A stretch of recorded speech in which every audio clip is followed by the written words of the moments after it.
అన్న నమస్తే అన్న. ఏ మన ఊరన్నా? నమస్తే. మాది ఆదిలాబాద్ జిల్లా బోధ్ నియోజకవర్గం చోడ మండలం ముక్రాకే గ్రామం.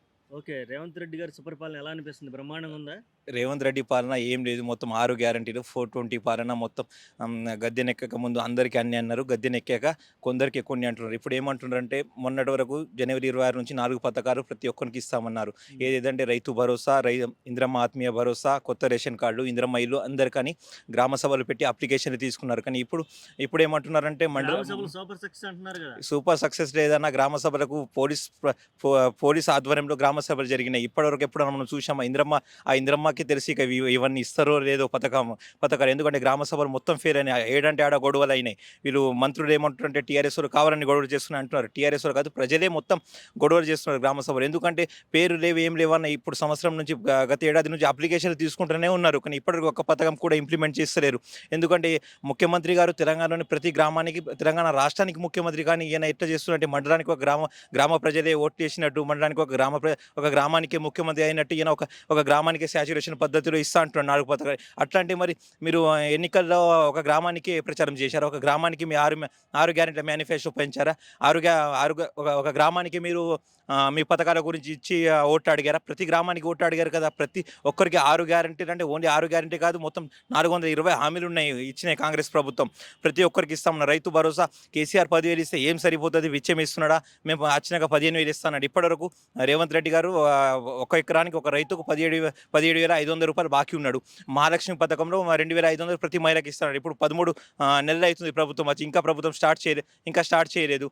మళ్ళా పింఛన్ ముసలవ్వకు, తాతలకు 4,000 చేస్తా అన్నాడు, ఇంకా పెంచలేదు. వికలాంగులకు 6,000 ఇస్తాడు, ఇంకా ఇయ్యలేదు. ఇందిరమ్మ ఇల్లు అందరికి ఇస్తాడు, ఇయ్యలేదు. రేషన్ కార్డు ఇస్తాడు, ఇయ్యలేడు.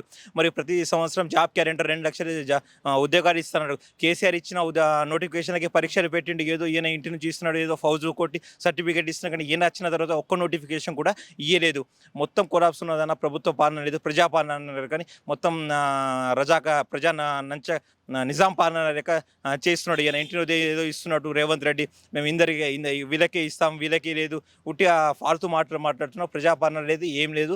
ఇట్లా ఇది ఇప్పుడు గ్రామాల్లో కూడా స్థానిక సంస్థల ఎన్నికల కోసం ఏదో రైతు బంధు, రైతు భరోసా ఇస్తా అంటున్నాడు. కానీ ఇప్పటివరకు ఏ గ్రామానికి కూడా రైతు భరోసా ఇస్తలేడు. మొత్తం పాలన ఏం మంచిగా లేదు. ఇలా అయితే కాంగ్రెస్ పార్టీకి వచ్చే ఎన్నికల్లో కాంగ్రెస్ పార్టీకి 0 గుండు చిన్న సీట్లు వస్తాయని మేము చెప్తున్నాం. అన్ని అబద్ధాలు చెప్పామన్నా. ఆయనేమో బ్రహ్మాండంగా చేస్తున్నాను, రుణమాఫీలు చేస్తున్నాను, రుణం దావోస్ పోయి పెట్టుబడులు తీసుకొస్తున్నాను, అసలకి ఫ్లైఓవర్లు కడుతున్నాను, ఇన్ని చెప్తుంటే అవన అన్నీ ఉల్టా అవన చెప్తున్నాడు. రుణమాఫీ మా గ్రామంలో 221 మంది రైతులున్నారు. హ్మ్. 62 మందికి రైతు రుణమాఫీ అయింది. ఇంకా 160 పైన మంది రైతులున్నారు. వాళ్ళకి రుణమాఫీ కాలే. రుణమాఫీ కానిది 60% మంది. మా గ్రామమే ఆదర్శ గ్రామం. దేశంలోనే జాతీయ స్థాయిలో గత 5 ఏళ్లలో 5 జాతీయ అవార్డులు వచ్చిన మా గ్రామం ముకురాగే. కావాలంటే రేవంత్ రెడ్డి గారు మా గ్రామానికి రావచ్చు, వచ్చి చూడొచ్చు మొత్తం గ్రామంది. ఒక్క 60% మందికి రుణమాఫీ కార్యాల రైతు బంధు అసలు ఏం లేదన్న. గ్రామ పంచాయతీ పాలన కూడా అస్తవ్యస్తమైంది. పల్లె ప్రగతి పెట్టి కేసీఆర్ గారి గ్రామాలకు మంచిగా చేసి ఈయన మొత్తం కేసీఆర్ అన్న వరకు కనబడద్దని ఇక మొత్తం గ్రామాలను మొత్తం కుంపలుగా చేస్తున్నాడు. మొత్తం వాసన వస్తుంది. గ్రామంలో చెత్త ఏడంటే ఏడ పడిస్తున్నారు. ఏం లేదు, దావోస్ లేదు, పెట్టుబడులు ఏడున్నాయన్న. ఉట్టిగా కాగితాల మీద చెప్తే పెట్టుబడి కాదు. ఏదో హైదరాబాద్లో మెగా కృష్ణారెడ్డి, రేవంత్ రెడ్డి ఇంటి పక్క గదినే మెగా కృష్ణారెడ్డిది. ఈయనే చేసుకోవాలా ఏమన్నా ఉంటే పెట్టుబడి. అంత దూరం దావోస్ పోయి ఉట్టిగా విమానం ఖర్చులు బొక్క కదన్న మన ప్రభుత్వానికి. ప్రజల డబ్బులు కదా, ఆయన ఇంటి నుంచి మనం పోతున్నాడు. ప్రజల డబ్బులతో పోయి ఆడపోయి దావోస్లో పోయి అగ్రిమెంట్ చేసుడు ఏమున్నది? ఈయనే చేసుకోవాలి హైదరాబాద్. మెగా కృష్ణారెడ్డి పక్కనే కదా. మొన్నటి వరకు మెగా కృష్ణారెడ్డి దొంగ అన్నారు. మన కేసీఆర్ ప్రభుత్వం నుండి దొంగ కృష్ణారెడ్డి అన్నాడు. ఇప్పుడేమో అదే దొంగ కృష్ణారెడ్డి నీకు మెగా కృష్ణారెడ్డి ఎంత మంచిగా అయిండు. మొత్తం పర్సంటేజ్ తీసుకుంటూ పర్సంటేజ్ల పాలన నడుస్తుందన్న. కేటీఆర్ గారిని అరెస్ట్ చేస్తాం, లోపలేస్తాం అంటున్నారు కదా, మరి ఏంది నీ అభిప్రాయం? అవునండి. కేటీఆర్ గారు ఏమన్నా తప్పు చేసి అరెస్ట్ చేయాలి. కానీ కేటీఆర్ గారు మన తెలంగాణకు ఇమేజ్ పెంచిండు. ఈ ఫార్ములా రేస్ అనేది మన ఇండియాలోనే, మన దగ్గర హైదరాబాద్లో జరిగింది. మనకి ఎంతో పెట్టుబడులు వచ్చింది. మీ తప్ప అది. కేటీఆర్ గారు ఇచ్చిందంటే అది ప్రభుత్వ పాలనగా వారికి ఈ రేస్ వరకు డబ్బులు ఇచ్చారు. నువ్వు రేస్ పెట్టకపోతే కేటీఆర్ గారి మీద కేసు ఎందుకు? నువ్వు రేస్ పెడితే మనకి 700 కోట్లు 800 కోట్లు పెట్టుబడులు వస్తుండే కదా తెలంగాణకు. నువ్వు రేస్ నిర్వహించలేవు.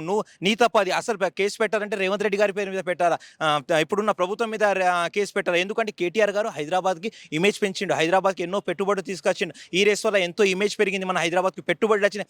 అలా ఫాల్తు పనులు చేసి ఉన్న పెట్టుబడులు పారిపోతారు. ఉన్న పెట్టుబడులు పోతే మొత్తం ఆంధ్రాకి, గుజరాత్కి వెళ్ళిపోతున్నాయి పెట్టుబడులు. అట్లా చేసి కేసు చేయాలంటే రేవంత్ రెడ్డి మీద కేచ్చారు. ఎందుకంటే మన ప్రభుత్వం డబ్బులు కడితే ఆ రేస్ నిర్వహించలేని దద్దమోయి రేవంత్ రెడ్డివి. రేవంత్ రెడ్డి నీకు చేతనైతే ఆ రేస్ నిర్వహించు. రేస్ నిర్వహిస్తే మన తెలంగాణ ప్రభుత్వానికి లాభం జరుగుతుంది, పెట్టుబడులు వస్తాయి, యువకులకు ఉద్యోగాలు వస్తాయి. ఏం లేదండి, కేటీఆర్ గారిని ఎట్లా అరెస్ట్ చేస్తారు, దేని మీద అరెస్ట్ చేస్తారు? అట్లా ఏమన్నా కోపం పడితే అరెస్ట్ చేస్తే చేసుకొని ఏముంటుంది? 8 రోజులు కేటీఆర్ అన్న ఉండి బెయిల్ మీద వస్తాడు. న్యాయస్థానం ఉన్నాయి, హైకోర్టు ఉన్నది, సుప్రీంకోర్టు పోతాడన్న బెయిల్ మీద వస్తాడు. ఏమున్నది అరెస్ట్ చేసి అట్లా నువ్వు పగపట్టి నువ్వు ఏదో ఓటుకు నోటు దొంగ బ్యాగ్ 50 లక్షల బ్యాగ్ దొరికినావు కాబట్టి నువ్వు అరెస్ట్ అన్నావు కాబట్టి కేటీఆర్ని అరెస్ట్ చేయాలని పగతో అరెస్ట్ చేయాలనుకుంటే అట్లా చేస్తే ఏమో న్యాయస్థానాలు ఉన్నాయి, కేటీఆర్ గారు న్యాయ వ్యవస్థలు చూసుకుంటారు. ఓకేనా, థ్యాంక్ యూ.